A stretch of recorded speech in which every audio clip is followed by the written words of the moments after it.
Thank you all for joining us. Good afternoon, and welcome to the Geographic Society of Chicago's Women in Geography webinar series. I'm Nicolette Marassa from the GSC office, and I'll be moderating today's webinar. Just a reminder, if you have any questions throughout the presentation, please post them in the Q&A box at the bottom of the screen, and we'll do our best to get to all of them, time permitting. If this is your first time attending a GSC event, welcome, and thank you for tuning in. The Geographic Society of Chicago has educated the public about geography and its important uses since 1898. Today's GSC trains students in the latest geospatial technologies. Through services such as our Geospatial Technology Program, we offer unique educational experiences that harness the power of math and the integrative tools of GIS to solve environmental and community issues. Together, our board and membership provide education opportunities for students and educators, assist in building geographic material collections in educational and cultural institutions, promote new and emerging technologies and problem solving, and much, much more. Today's Women in Geography series presenter is Caroline Torkildson, former president of the Society of Women Geographers.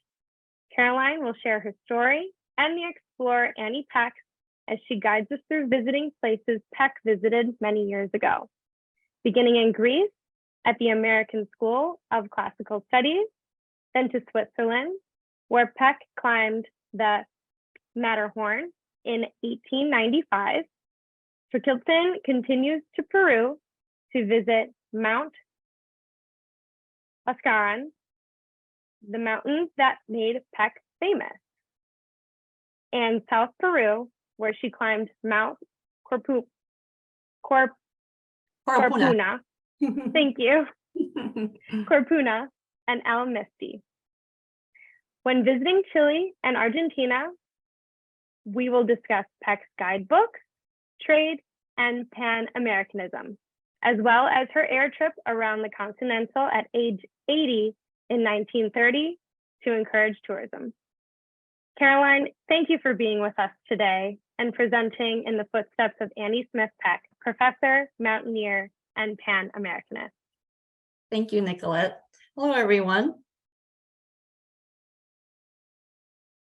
I had been climbing to the summit of El Misti in southern Peru for hours, wondering if I would make it to the summit. I let my pounding heart rest as I gulped deep breaths like my guide had taught me. I admired the mountains in the distance, Chichani and Corapuna, and envisioned the Incas and Annie Peck who came before me. I took 7 to 12 steps at a time, or a painfully long switchback, before stopping. Here in these photos, I am within sight of the summit, which is over 19,000 feet, but every step was exhausting. It is just a little bit further, I heard my guide Arcadio tell me for the past several hours. I told him it's far enough, and he kept telling me, no, you can make it. So I kept pushing myself upward and thought of Annie and her determination. Well, how did I get on El Misti? It all began back in the 1990s when I became interested in her while searching for a topic for my master's degree in geography at Humboldt State University in California.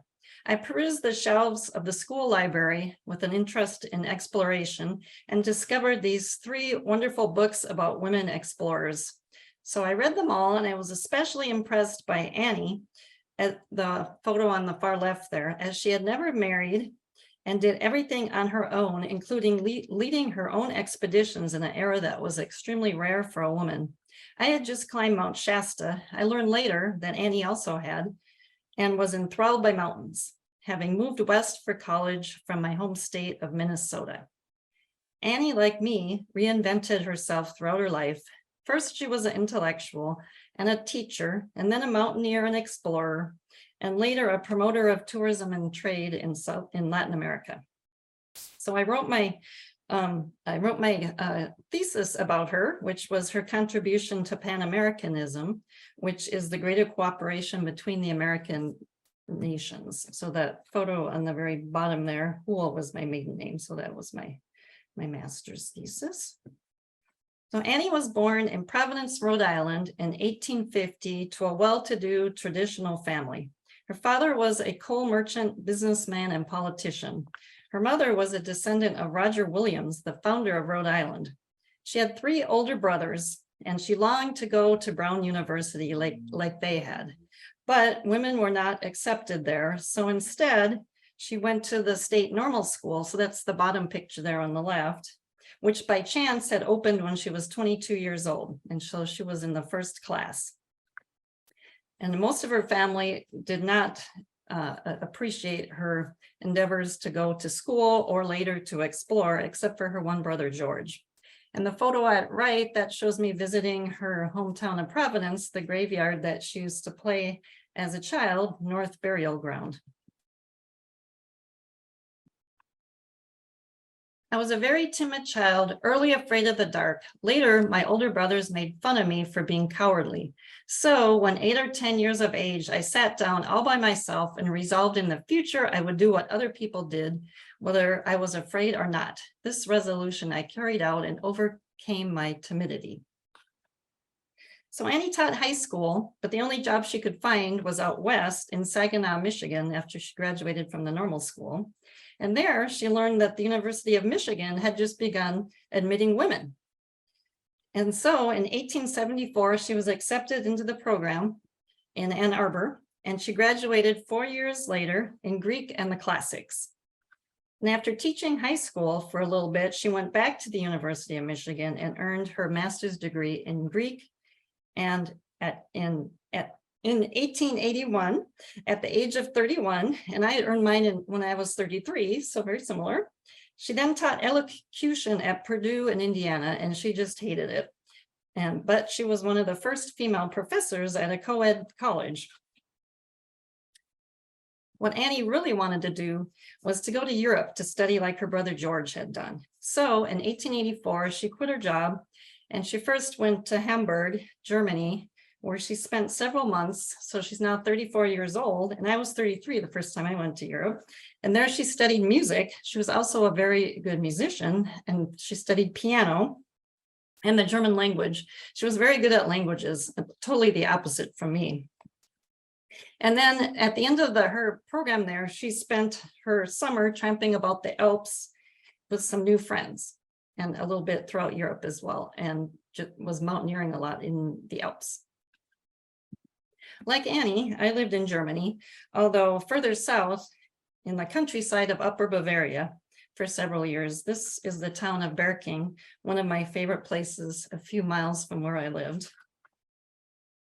Annie continued on to Athens from the Alps, as she was accepted as the first woman at the American School of Classical Studies in 1885, which had just recently opened 3 years previous. And this is a drawing of the original school on the wall of the school that I visited.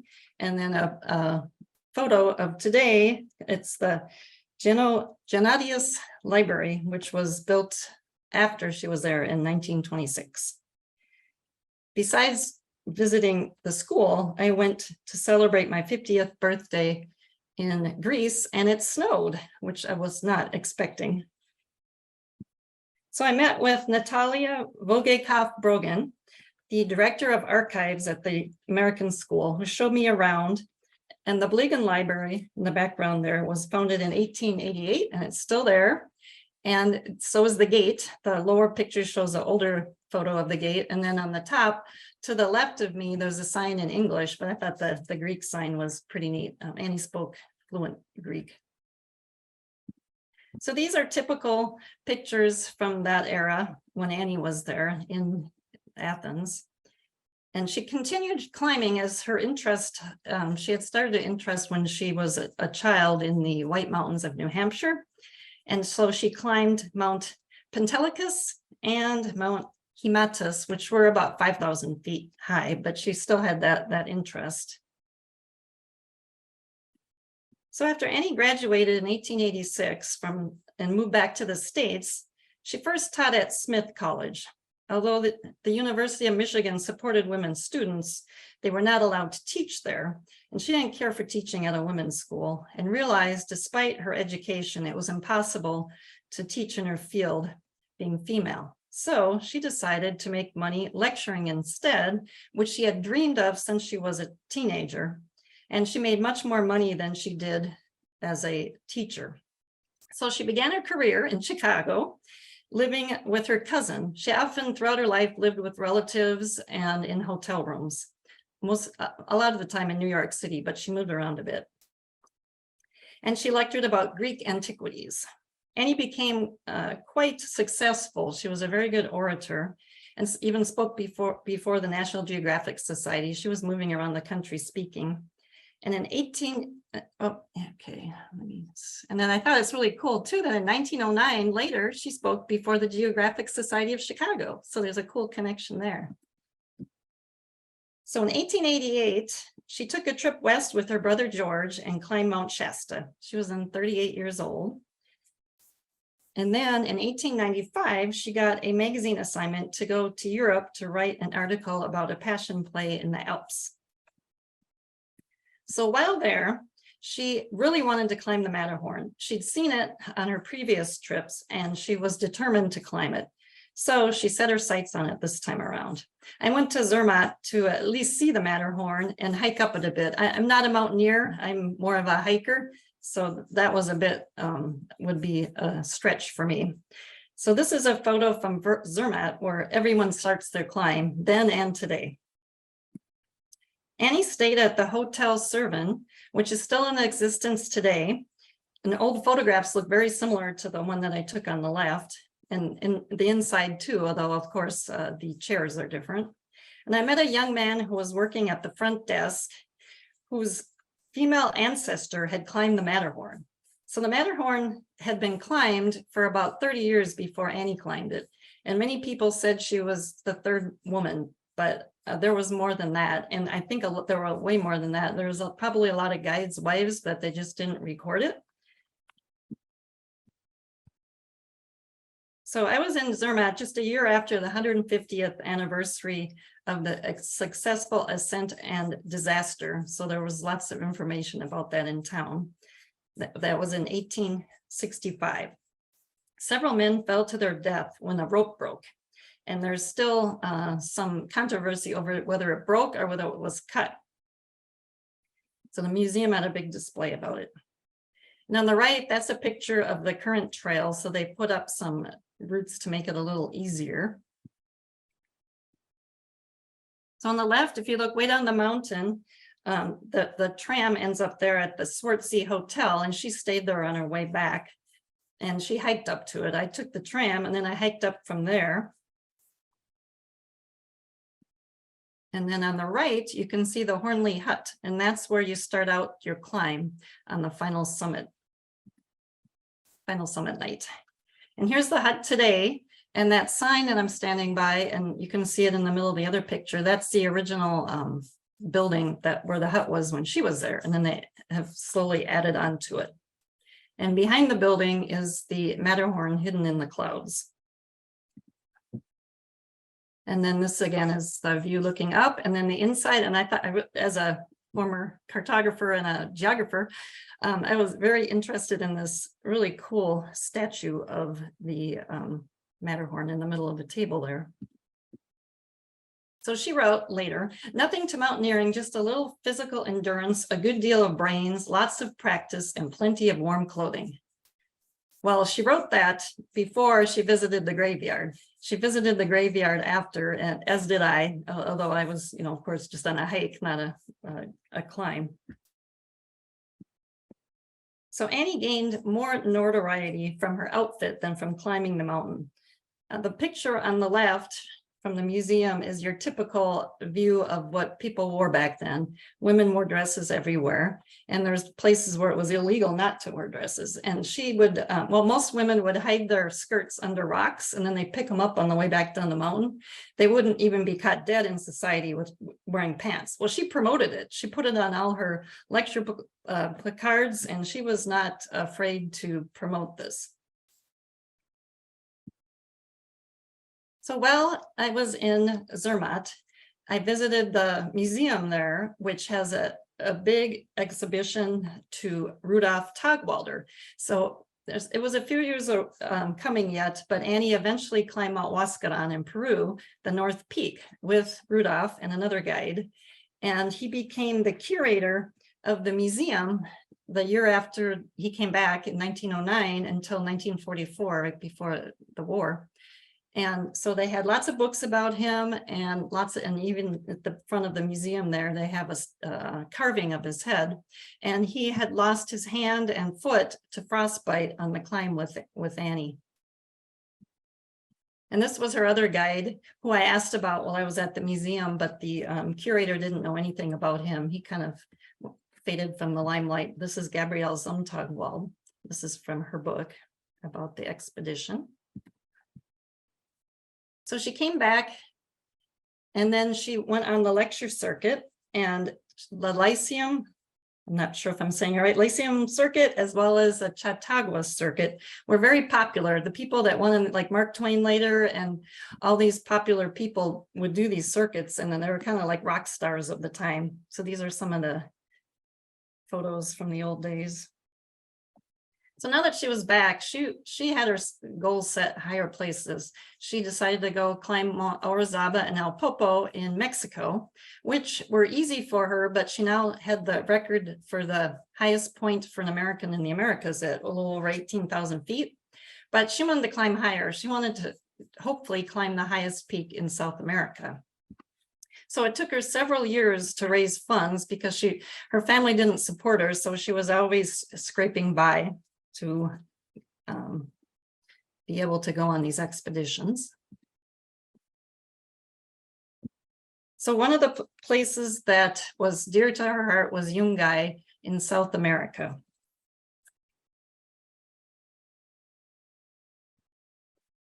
So her first time she went to South America was 1903, actually to climb in Bolivia on Ilampu. So these are her Swiss guides on the picture on the left, and a professor of geology. And then on the right, they're wearing their garb that they wore for climbing. But the trip was a disaster, and the team did not treat her as the leader. And so she continued on in South America without them after not succeeding in climbing Ilampu, also known as Cerrata. So besides mountain climbing, Annie promoted South American trade and tourism, which she was doing since she was mountaineering, but she also did more of that later in life. So she would board a steamship from, back then, New York City to Panama. It took 9 days and then another week to reach the southern coast of Peru, where she headed on her first trip when she was 53 years old in 1903. So my husband Rob and I were hired to talk about our explorations on a cruise ship going to Valparaiso, Chile, which is the photo on the left, around the Horn and back up to Buenos Aires. And this is a photo of her ship on the bottom. And she wrote 4 books in her life. Her first one was about her mountaineering in South America. And then she also wrote a book about trade and industry, as well as a guidebook, South American Tour, and then Flying Over South America, another adventure book. So at the age of 79 and 80, she decided that she was going to fly around the entire continent on her own and to promote air travel and tourism in the small plains of the day. And her book is just delightful. She talks about occasionally the plane had to land because it ran out of gas or it was getting dark. And she had a map fly away in the pilot's map flew away in the wind, but she was able to give the pilot her map to continue on. So this is the route on the left that Annie took when she flew around South America in red, and then the blue lines are all her little side tours. And then on the right is our route that we took down through the Patagonia area on the cruise ship. And we both, Annie, on the you can see on the far bottom left side of the map there, Punta Montt, that is where she ended up, and she went inland to see Mount Osorno, as did I. It's a very beautiful volcano overlooking a lake there. Lake Yankewe. I'll try to say it properly. So our ship stopped in Punta Arenas, which is a very colorful city, and which is just an amazing looking graveyard and a focus on Antarctic exploration. And there's a big center that they're building that I think is supposed to be done this year to focus on Antarctic exploration. And there was a thing there about Shackleton, and then there's an advertisement there for Antarctica. And we continued across the border to Argentina as we're going around there to Ushuaia. It's a much smaller town, and it's very, you can see the weather is more like you would think down in Patagonia. And we went for a hike in the countryside. And then we rounded Cape Horn, and as we rounded the Horn, we've been lucky we'd have calm seas until now. I lectured about Annie on the ship right in the middle of when it started to get really rough. So I was shaking around on the stage there, but managed not to get seasick. And then we ended up on the other side in Buenos Aires, which was one of Annie's favorite cities.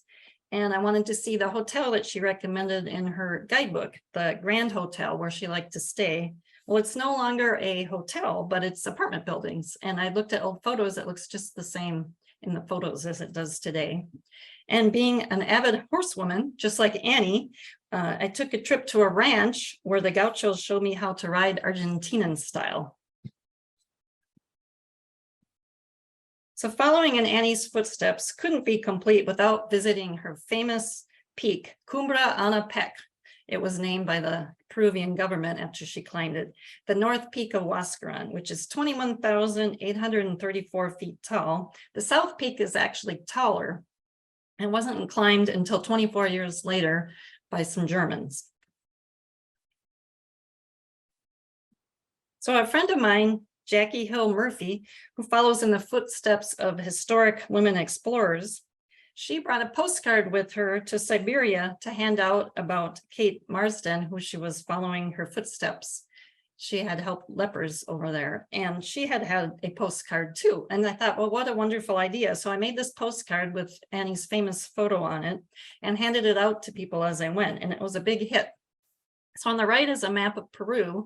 And so she came into Trujillo in the north there, and then she went overland to Mount Huascarán. And then I came up from Lima and went to Juarez and then up to Huascarán. And then also she went down to Arequipa, and she came in from the coast to Arequipa and went inland. And I'll show you some maps later of those. One of the things I wanted to do was stay in some of the hotels Annie stayed in. So when we arrived in Lima, we stayed at the Hotel Mori, and this is the bar there, restaurant, which still, I'm assuming, looks very similar to when she was there.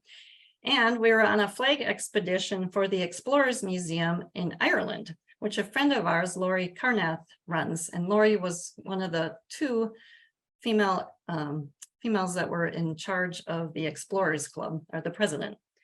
So that's pretty neat too. And those are pisco sours in front of us, which is a popular drink there. So this is the route that we took from Lima going north, the Black Line, on a bus all the way up to Juarez, and then further on we went further after that. And then she came in from Chimbote on the coast, inland by horse, where of course we had a bus today. And we stayed in the town of Mancos, which is right at the base of Mount Huascarán, and where most of the mountaineers start out today, and where Annie started out. And the woman on the left, she was one of the people that worked at the resort. There was actually, we were the only ones there. We were in the off season in June, and so it wasn't very busy. And on the right, this is a German woman who was working at the resort too. And she reminded me of Annie because she fell in love with the area and decided to stay. And the town of Yungay, which is not too far away, a few miles, Annie had said that if she ever lived anywhere that wasn't in the States, she would retire there. So it was neat to see somebody else appreciating it like Annie did. But sadly, the town of Yungay, where Annie had stayed and where she had good friends, in 1970 had a devastating earthquake. It's one of the major disasters that happened in the world. Over 30,000 people died in the whole area because of the earthquake. But her mountain, the North Peak, had a huge landslide, and it just completely obliterated the town of Yungay. And unfortunately, everybody was home listening to the radio because it was the World Cup. And there was just a small group of children who were at a circus on a hill that survived. So it's a very sad story. And on the right side, you can see it's a beautiful view there of Mount Huascaran from what was the town. And the Japanese donated a rose garden, which is still there. And the bottom far left, those were the only things surviving were those 4 palm trees. And that pile of mud on the right, that bus is still in the town as a sign. And then they have, of course, a memorial to the disaster. So I decided that I would climb up the peak, or the mountain, I should say, as far as I could, hiking for a day. And on the way, there was a little small store. And I talked to this older woman and gave her a postcard. And she remembered the earthquake, and she was born in the 1930s, a little bit before Annie died. So I thought that was kind of neat.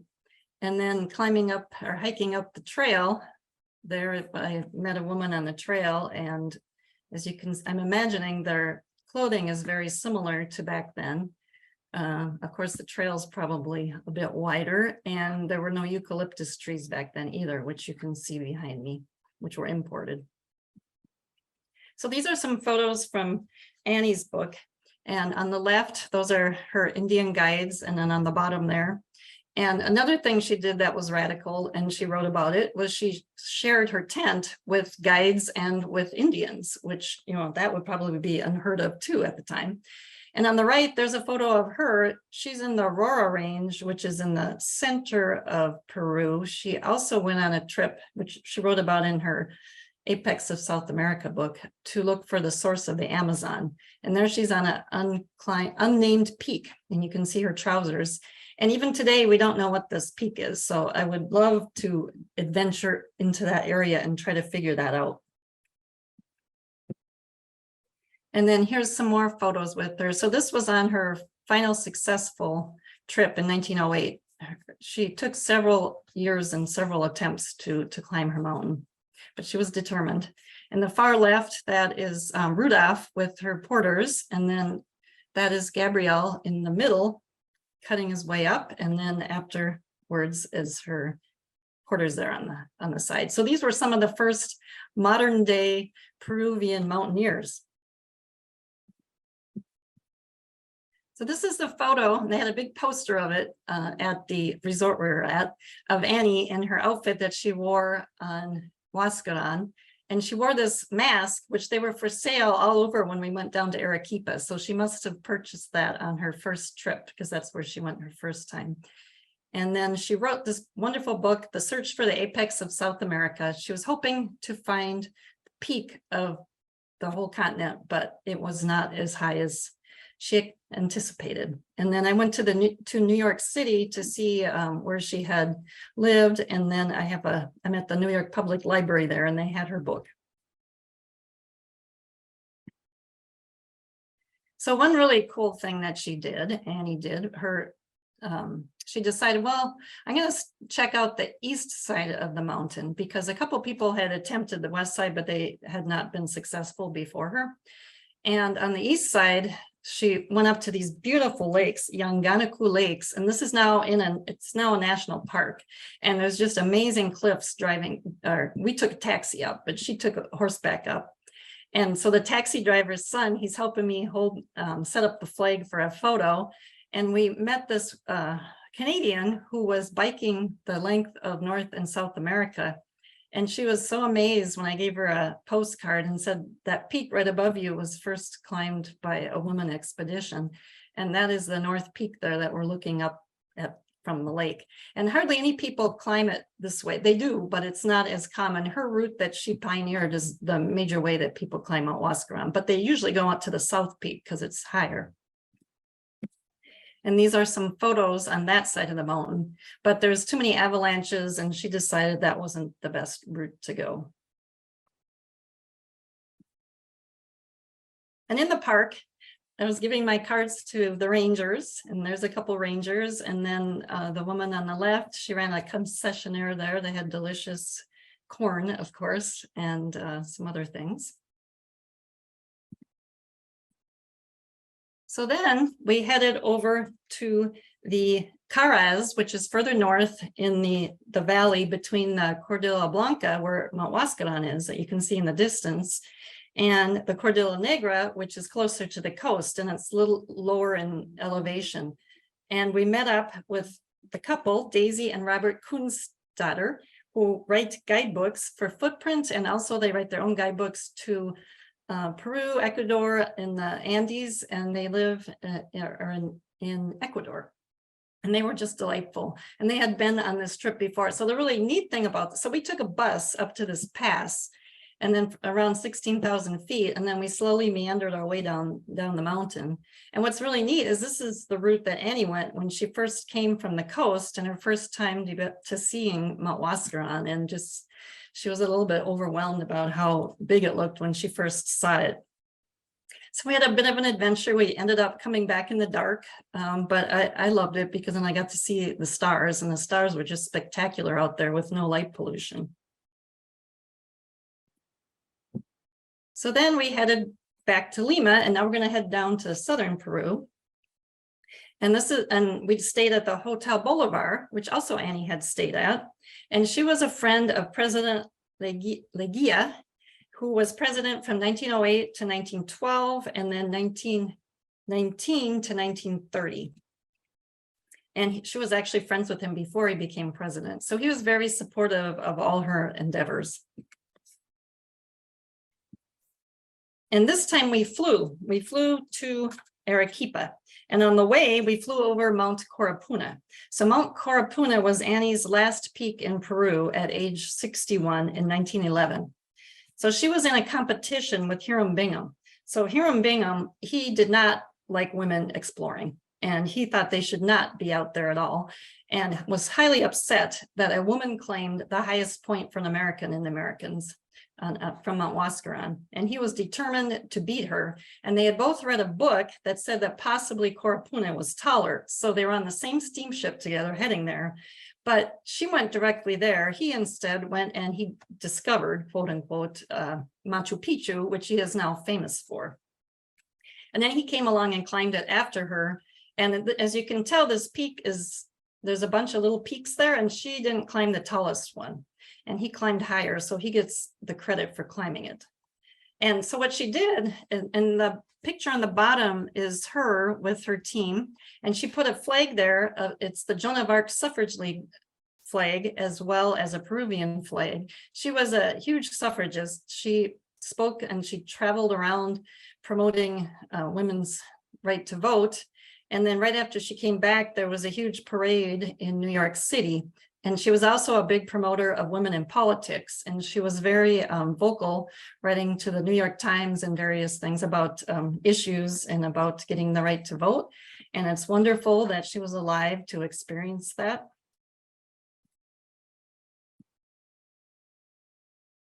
So this is a map of southern Peru. So we flew down here. And so she came in from Molindo on the coast, and she took a train inland to Arequipa. And then north there, you can see Corapuna. And then to the far right, or the east side there, is La Paz. And from La Paz, she went and attempted Mount Serrata, or Monte Lampu, 2 years, 1903 and then 1904. Both unsuccessful. And so on her first year, after she let her team go because they were just too much trouble, she went back to Arequipa, and there she climbed El Misti, which she had wanted to climb for practice, but the men were in too much of a rush and said no. So I thought, well, El Misti seems like something reasonable that I can do. I mean, Huascaran's pretty major, so is Ilampu, but I think I can do El Misti, and it's about 19,000 feet high. So we flew there, and she had actually flown there in a plane as well later, but her first couple times there, she came by sea. And in Arequipa, there was the Harvard Observatory there, which was connected with Harvard. And why it was there was to get plates of the southern stars, and then they would send them back by steamship to Harvard, and where the women would study and analyze this data. And a lot of the first female astronomers were involved in that, which that's another whole fascinating world. But when people would come to Arequipa, they would always come visit the observatory because they were the Americans in town. So Annie would have tea with Mrs. Bailey, the Bailey couple ran it. And that's another whole fascinating story too. But what I wanted to do was see the observatory, because one of my hobbies is astronomy. And so this is on the top there, you can see El Misti behind the observatory, and then to the right is the building where they lived. And on the bottom is the front of the observatory today and the monument to it. And then here is the building that was on the right, still there, but now it's run by the church. And another amazing thing about the town of Arequipa is the Ice Maiden Museum. So our friend Johann Reinhardt, he connected us with Arcadio, who was to be my guide on El Misti. And he was one of his helpers in his archaeological work. And Johann's known for finding the Ice Maiden on Mount Pato, which is 100 miles north of Arequipa, whereas Corapuna is 170 miles to the northeast. So we went to see her in the museum, and it's amazing to look at this 500-year-old woman, her mummy, in this enclosed place to keep the temperature just so to preserve her. And then he wrote a wonderful book about the story too. So we went to meet our guide, Arcadio, and here he is with the National Geographic that he's mentioned in about the story of finding various mummies. And so we started out on our route. Now, instead of taking horses like Annie did, we took a Jeep. But on the way, we saw the rare vicuña and guanaco. And this is also a national preserve where we were. And they're related to the alpaca and the llama, but smaller. And the vicuña has the softest fur of just about any animal. And it's extremely expensive today. But Annie was able to buy some fur mittens for her trekking or her mountain climbing. And here we are heading up the mountain and getting stuck because it's this black lava kind of dust, or whatever you want to call it. So and there's the mountain in the distance. So as we were climbing, this really fascinating looking thing, which I found out is called the Eurita plant. Those are not rocks with lichen on top. That's a living creature, which they're up to 3,000 years old, and they've been used for fuel. And Annie even writes about them as being used for fuel because they burn nicely. But they're kind of rare, but they only live in this small area of the world in the high plateaus of Bolivia and Peru and southern Peru. So it was pretty neat to see that. And then here is our campsite, and the campsite is at 15,000 feet approximately. It's called Mont Blanc Base Camp because it's about the same height, exactly the same spot that Annie camped when she climbed the peak. But at this time, Rob was getting serious altitude sickness, so he decided to stay back. And then we had our cook too, and she just stayed in the tent. She had climbed the peak before, but she came to practice her English. So about midnight, Arcadio came and knocked on my tent. And so the two of us started out climbing the mountain. And at first you could see the beautiful stars of the southern hemisphere, and they were just incredible. And I started out okay. And slowly I was getting more tired and more tired, hoping I would get there before daybreak, but that was not the case. It was very, very slow. But I finally made it to the summit, and it was so exciting. So there's a cross up there that has been replaced several times. And here we are at the summit, rather excited to make it to the top. And then this is a picture of the crater behind me. So in that crater, Arcadio discovered with Johann mummies. And Annie actually went down in that crater. And so she could have discovered those mummies if she had known where to look. but I didn't have the time or the inclination to go down into the crater. I was just happy to be at the summit. And this is a photo from the old days. And you can see they brought donkeys or mules up to the summit, and Annie rode one part of the way. So I did it without a mule or a donkey. But they quit doing that because a lot of them were dying from altitude sickness, unfortunately. And this is a group they're probably doing, it looks like they're doing some sort of, they would come up there and they would do all these different kind of prayers to protect the city from earthquakes and from volcanoes, because occasionally El Misti has blown. So Annie wrote, I am a humanist who could not leave this world without one more glimpse of the Parthenon.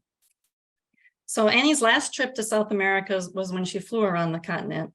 And then at age 82, she climbed Mount Madison in the White Mountains, where she had been climbing since she was a kid. But then her health was starting to fail, but she decided she was going to go on a round the world trip. So she started out, she made it up to the Acropolis, and then she turned around and went back home. And she died at age 85 in New York City. And so these are some photos of her with her awards. The one on the far left is an award of a silver stirrup she received from the Geographic Society of Lima. And then she also got a medal from the country of Peru in the middle picture. And on the far right, she's now towards the end of her life. She also got a medal from the country of Chile for her work with promoting trade and tourism. And she was a member of the Society of Women Geographers, as was Amelia Earhart, because women were not accepted in the Explorers Club, not until the 1970s. And so they started their own group. And so that's how they got to meet. And Amelia wrote, Miss Peck would make anyone appear soft. I felt myself an upstart beside her. And at the time, Annie was one of the oldest members of the group. Actually, I think she was the oldest member of the group. And Amelia was one of the younger members.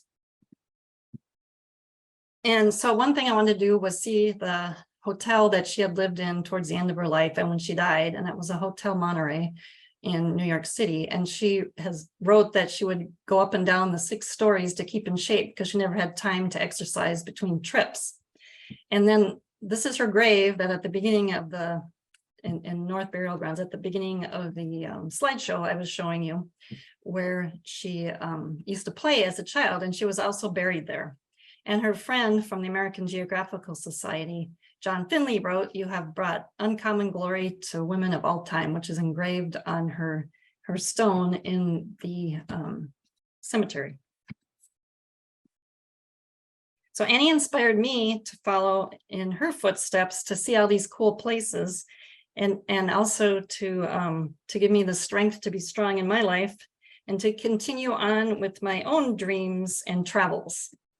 And thank you. And so I finished my manuscript about a book about her and about these travels just a few months ago, and I'm now in the process of looking for a publisher. So any questions?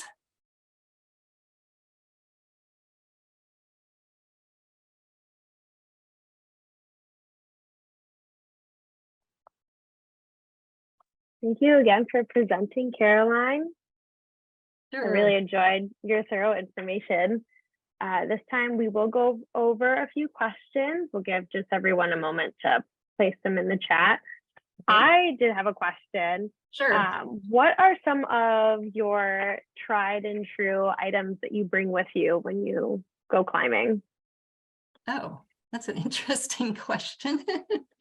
Well, I have a necklace that I wear. It's called a C from Nepal. And on my first trip there to go trekking with my husband, when we first started to go out, he bought it for me. And because it's a very special agate to the Nepalese people, and it was from the family of my guide, I find that very special. So I wear that when I'm climbing to bring me protection. So that would be one. I guess that's the main one. And I also have little tiny figurines that I bring with me. Just a little Buddha and a little Saint Christopher.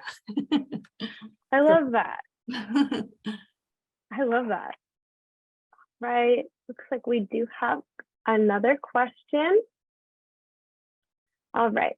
There are a couple of places you said Annie could not complete the climb to the top. What prevented her from being able to summit some of the mountains that she had wanted to climb? Well, for one thing, the men she was with was part of the problem. When she had attempted to climb the first time Ilampu with her group, right away the professors said, well, I have to be back earlier in the season, which wouldn't give her enough time to take a couple trips up, and they didn't want to practice. They wanted to go straight there and do it, and then nobody would listen to her on the trip. And so it was just too difficult for her to deal with these men, and so she had to quit then. And then the second time, Schaffen didn't, so that was a time when she had Swiss guides. And the next time she thought, well, I'm going to try it without Swiss guides because they weren't very helpful. So then she tried it again, and that time didn't turn out either, although they made it pretty close. But the guy that she had hired, she had met locally, he was actually European. He did not really know what he was doing. So then she turned around then.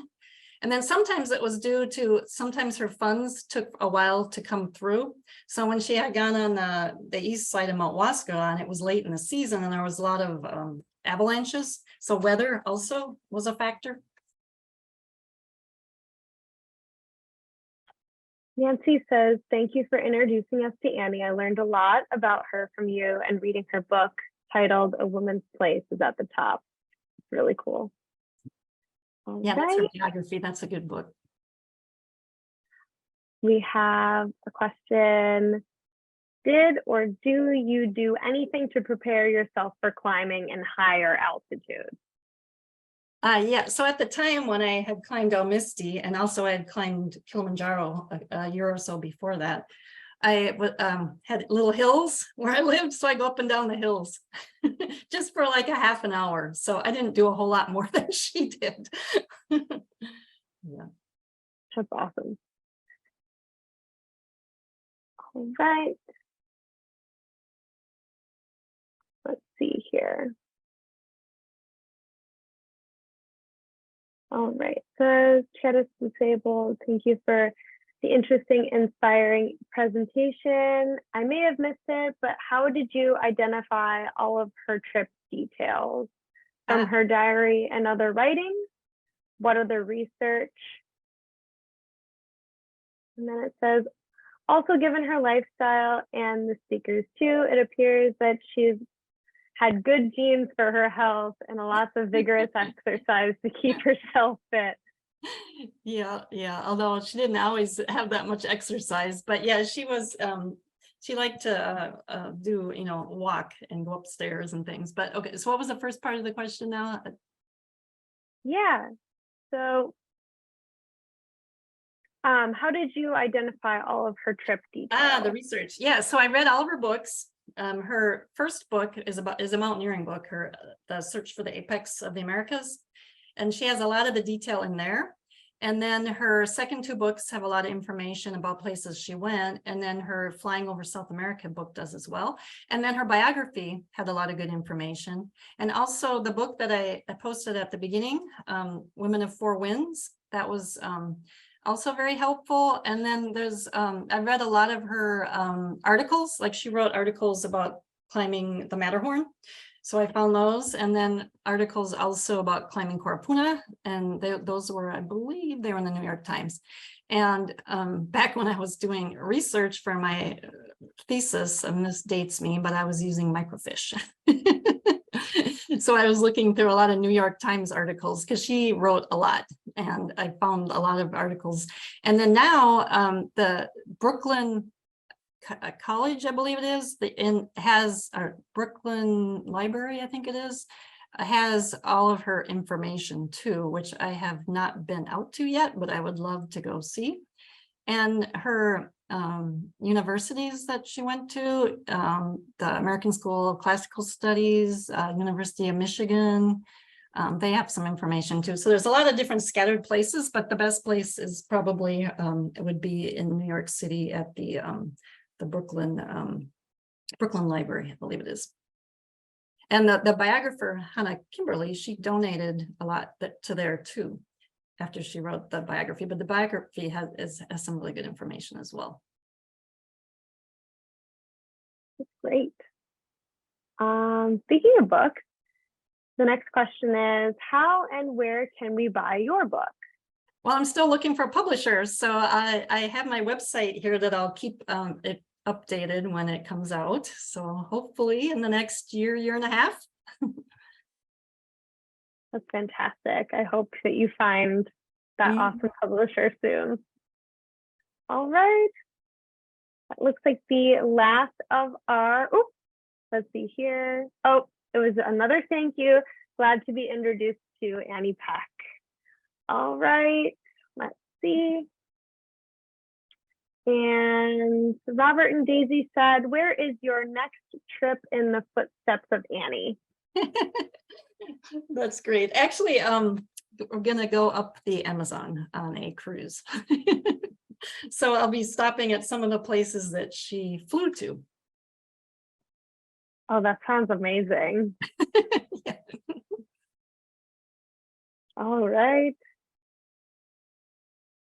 Thanks again for joining us, and we hope you have a great rest of your day. Thank you all, and thank you, Nicolette. Thank you, Caroline. Have a great day, everyone.